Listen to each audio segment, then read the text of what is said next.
As Russia launched its offensive in Ukraine in February 2022, NATO's eastern flank became an ideal proving ground for the F-35 Lightning II. Officials with the 388th Fighter Wing here told Air Force Times during a recent visit.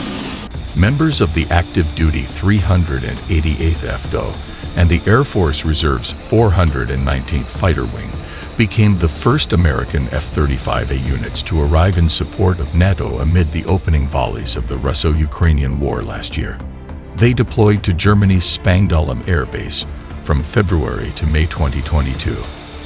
Their mission: vacuum up as much electronic data as possible from the surface-to-air missiles and aircraft dotting Eastern Europe to build a map to guide NATO operations.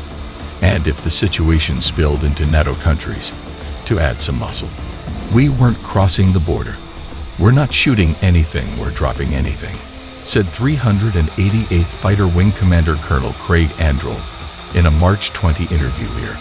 But the jet is always sensing, gathering information, and it was doing that very, very well. The mission gave the Air Force a chance to hone its new short-notice approach to deployments. It also illustrated advances in the F-35's ability to communicate with the joint force and quickly adjust to unrecognized threats. And it offered new insight into what the jets are still missing, as the military warns of future fights with Russia or China. The 34th Fighter Squadron began awaiting a potential deployment to Europe in October 2021, their first time leaving home as part of an immediate response force that can dispatch units within a week. Under the new force generation model, squadrons are supposed to move through 4 6-month phases, resetting from their most recent travel, training locally as a unit, participating in larger exercises, and going on alert.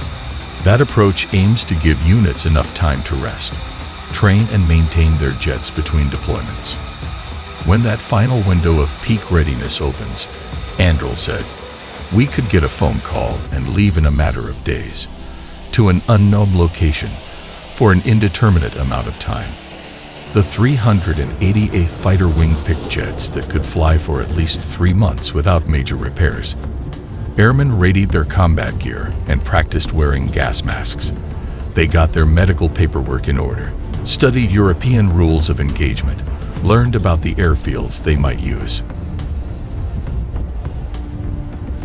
By mid-February, Russia had amassed more than 130,000 troops along the Ukrainian border. Hill's intelligence team kept the fighter wings updated on the latest predictions for war. On Friday, February 11, 2022, the 34th Fighter Squadron received its initial warning call. An official go-ahead the next day, February 12, set their plans in motion. On Sunday, as Super Bowl LVI blared from a television at the squadron bar, airmen plotted the 5,100-mile trek to Germany. The next day, Valentine's Day, F-35 pilots said goodbye to loved ones and began to deploy. By Wednesday, February 16, the 34th Fighter Squadron was gone. It was the first deployment for many pilots in the 388th and 419th Fighter Wings, which also sent maintainers and other support staff.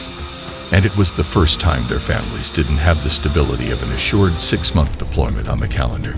Local leaders and about a dozen spouses gathered on a golf course in the middle of the night to watch the jets leave for Germany, 388th Operations Group Commander Colonel Brad Bashord recalled.